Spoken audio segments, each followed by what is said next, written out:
Well, hello everybody, Dave here, and today we start our first in a series of lessons on the idea of estimating with confidence. And hopefully by now you've seen the first 7 chapters of lessons, and you have a good understanding of what the normal distribution is, what probability math is, what the sampling distribution is, and most importantly, how do all these things tie together? Because now we're actually going to get to start to apply some of those foundational lessons that we've had previously. I would encourage you that if you didn't understand one of the first 7 chapters, that I would go back and take another look at those, because you're going to see that I'm going to expect that you understand those topics moving forward. Now, I like to start my classes off with an activity, and the way it works is that I find the mean of some randomly generated sampling based upon a normal distribution with a mean of mu and a standard deviation of 20. And the question that I'm trying to come up with is, if I get up to 40.79, is that the actual center? And if it's not the actual center, give me an interval of reasonable values by which we could estimate what the population mean, this mu value that I've hidden with an m, actually is.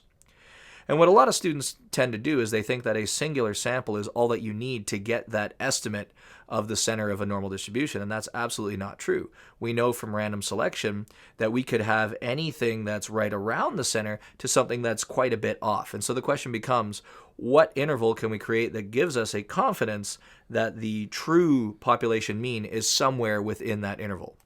So to do this, we need to define a couple of things, and the first thing we need to recognize is this sampling that we get. When we simply take a sample from a population, we're going to call that value a point estimate. Whereas the quantity that we're trying to estimate based upon the statistic, we're going to call a point estimator. AP very often likes to blur the lines between these two, and you just need to remember again that if we're taking a sample, it's the point estimate, and what we do with that to determine what the population parameter of interest is, we're going to call that a point estimator. But just having a sample alone is not going to be enough. We're going to have to understand what math can we now do that allows us to make a point estimator from the statistic. And to do so, we really need to ask another question. And the question is, how would the sample mean vary if we took many samples of size 16 from the population? Again, within this randomly generated sampling from the normal distribution, we got a mean that ended up being 240.79.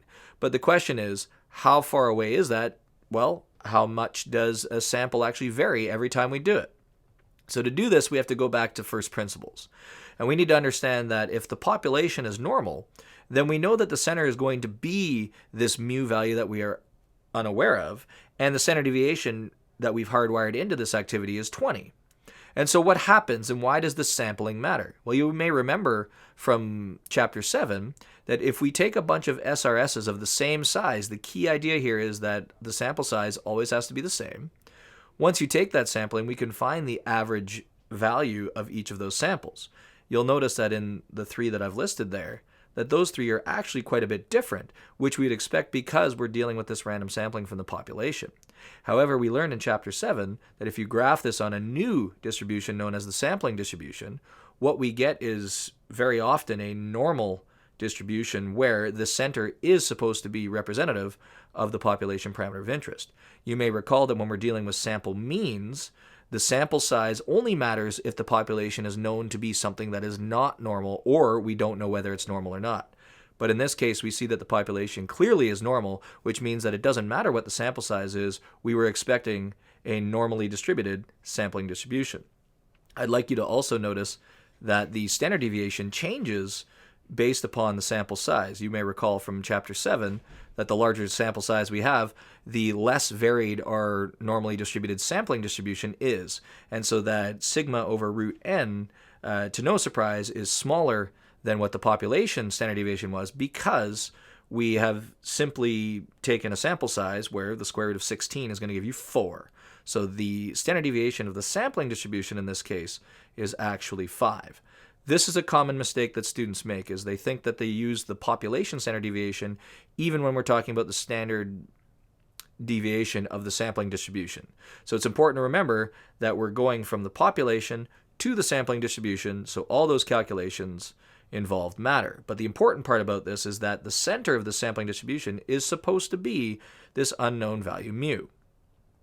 So exploiting our understanding of sampling distributions and normal distributions, we can try to come up with a reasonable interval that captures the true parameter of interest. And you may recall that with sampling distributions, the center of the sampling distribution after many, many samples should center on the population parameter of interest. In this case, it's this unknown mu that we're trying to find out. We have our point estimate, this x bar equal to 240.79, and we know that it is somewhere on the sampling distribution. The question is, how confident can we be that an interval around this point estimate is actually going to capture the true parameter of interest? Well, for this, we can actually apply the empirical rule, or the 68, 95, 99.7 rule. And you remember that 1 standard deviation, 2 standard deviations, and 3 standard deviations away, we can actually determine how much of the data is between those intervals. So the image that you see here is showing that if we are 2 standard deviations away from the center of our sampling distribution, which is supposed to represent the population parameter of interest, we know that 95% of the data is in between these two values. Well, all we have is our point estimate, and if our point estimate is within 10 points of the center, that means that the center is within 10 points of our point estimate, which means that if we have the interval of this point estimate minus 10 and point estimate plus 10, we are about 95% confident that it will capture the true parameter of interest. And so what we've just done is we've estimated where mu can be. We're not estimating what mu is yet. We're just saying that it's somewhere between these two values. And you can tell that all I've done is I've taken our point estimate of x bar and I've subtracted 10 and I've added 10 because that's 2 times the standard deviation, which represents 95% of the data in between. And I get this interval of 230.79 to 250.79. And this is what we mean by 95% confident. The fact that based upon the empirical rule, we know that the parameter of interest should fall in between there, given our understanding of a normal distribution. So this leads to a couple of major definitions that we have to understand. The top equation there, estimate plus or minus the margin of error, is the general definition of what a confidence interval is. The estimate, it could be a sample mean or a sample proportion depending upon the data that you have. But this margin of error is how far away from the center of our sampling distribution are we willing to go to be some level of confident that the true parameter of interest is somewhere in between there. And that leads to the following 2 statements. First of all, we have a C% confidence interval, which is what percent of confidence do we have that the true parameter of interest is somewhere in between those 2 values. That's the calculation that we just did. And so by general definition, it's the point estimate plus or minus the margin of error, which is this, how many standard deviations away from the true parameter are we talking about here, because we're trying to capture 95% of the data. Maybe it's 68, maybe it's some other exotic data that you're going to have to use an inverse norm to figure out what the value is. At the same time, we can talk about this thing known as confidence level. You'll notice that there's one called confidence interval, which is the interval where we are 95% confident that it will capture the true parameter of interest. But the confidence level is, how confident are we that if we do many samplings, that those samplings will result in intervals that will capture the true parameter of interest. So with intervals, we're talking about the percent confidence that the singular interval captures the parameter of interest.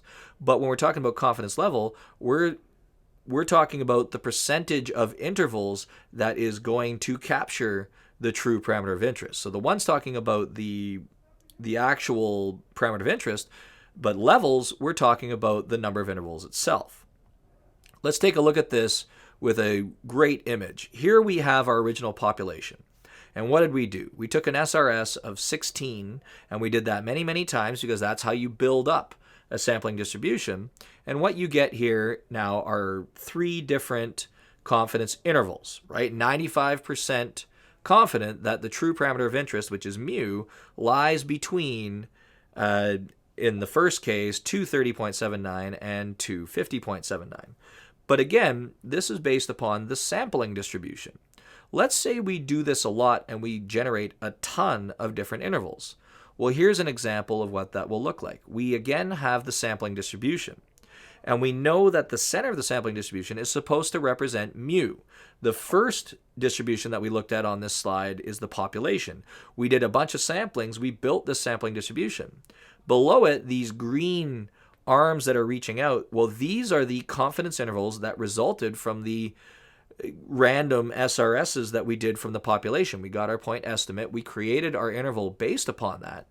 And all the ones that are green are representing intervals that actually capture this center of the sampling distribution, this mu in the middle.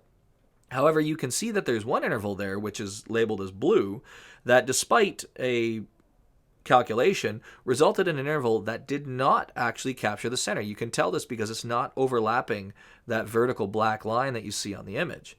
There's no guarantee that your interval is going to capture the true parameter of interest. However, based upon our generation of multiple intervals, we can see that in this case, about 95% or even a little more of these intervals will capture the true parameter of interest. There's no guarantee that it will, because any singular random selection could result in a point estimate that is so far away from the center that even the interval won't catch it.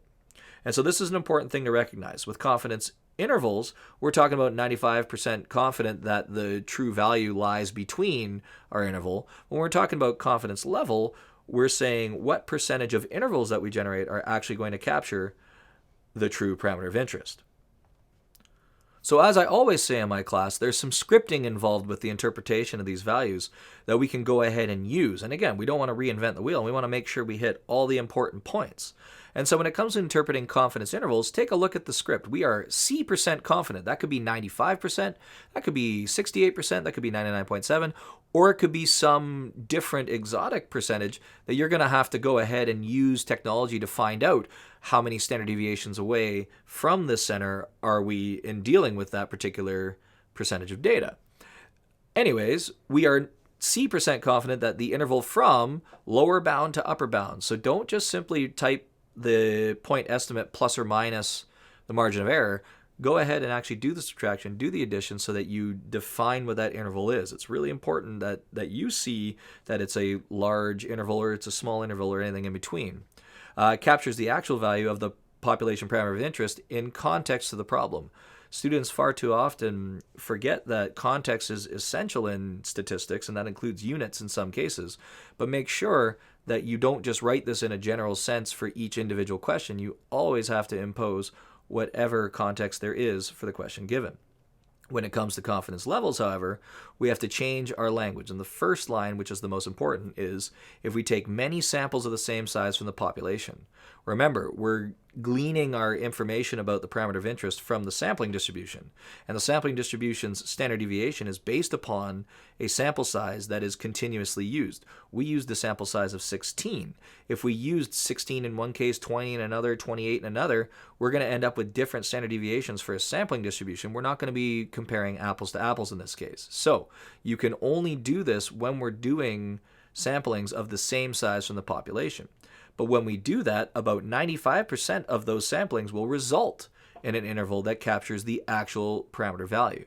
So with confidence intervals, we're talking about the percentage of confidence that we have that the interval captures the true parameter. But when we're talking about confidence levels, we're talking about the fact that whatever percentage we're looking for, though that percentage of samplings will result in an interval that captures the true parameter. So the one talks about intervals, the other talks about the parameter itself. It's important that we use this language correctly, and there's this one big problem that a lot of students have when they do this interpretation, and they start to talk about it like there's a chance that that's going to happen. They talk about it in terms of probability.